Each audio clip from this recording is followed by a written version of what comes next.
1. Two burglars were working together. They took turns, one watching outside while the other entered the house and looted it. On this particular occasion, the inside man was wearing squeaky shoes. As he tried to tiptoe upstairs in one house, a voice shouted down at him, "Take off those shoes. I've told you 1,000 times not to track dirt and mud upstairs. Go back down and take them off." The burglar came outside and told his friend, "I couldn't rob that house. It was too much like home." 2. Four women were playing bridge and chatting. One woman said, "My husband just returned from Paris. He brought me loads of perfume. Imagine, 24 bottles, 6 ounces in a bottle at $50 an ounce. What a gift, but I can't use it because I suddenly find I'm allergic to perfume. Allergies are terrible," one of the other women said. "My husband bought me a full-length mink coat.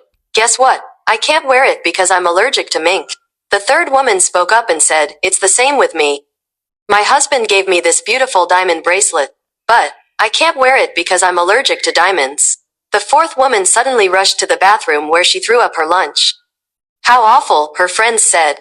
"What caused you to get sick all at once?" "I guess it's because I'm allergic to bologna," the woman said. 3. The high school senior had been given a compact car for her graduation present and was chatting about it with a friend. "How many will it hold?" her friend asked. "It was designed to hold 5 passengers," the proud owner said, "but if they are real friendly you can get 10 in it." 4. The tourist from Florida was shopping in a California fruit market. Being a natural-born tease, he picked up a beautiful honeydew melon and said to the clerk, "Is this the largest watermelon you can grow in California?" Without hesitation, the clerk said, "Sir, if you don't mind, we would rather that you not handle the grapes."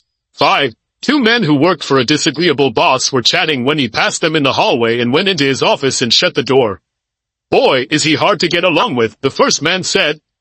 "I feel like going right into his office and telling him where he can get off again." "What do you mean, again?" his friend said. "Do you mean to tell me you have done that?" "No," the first man said. "I said I felt like doing it again. I felt like doing it last week and the week before, and now I feel that way again." 6. A man was visiting a local author and book lover. The author's stand and living room were filled with books, many of them stacked on the floor because of a lack of shelf space. "You sure have a lot of books," the visitor said. "You've almost run out of shelves to put them on." The author looked at him with a sheepish grin and said, "That's because it's a lot easier to borrow books than it is to borrow bookshelves." 7. A little boy was visiting his grandmother for the day. They talked of many things, and among other topics they chatted about spanking. "You are a nice little boy," grandmother said. "Does your father have to spank you very often?" "Oh," said the little fellow, "now that I have started school he doesn't spank me anymore." "He doesn't?" said grandmother. "What does he do?" "He just talks to me when I have misbehaved," the little boy said. "What does he say?" grandmother asked. "I don't know," said the kid. "I never listen." 8. A beautiful blonde was the center of attention of most of the men at a cocktail party. Half a dozen of them were standing as close as possible to her, and all of them were laughing and enjoying themselves. On the other side of the room, a woman whispered to her husband, "Look at those men gathered round that blonde. I certainly don't see what the attraction is, do you?"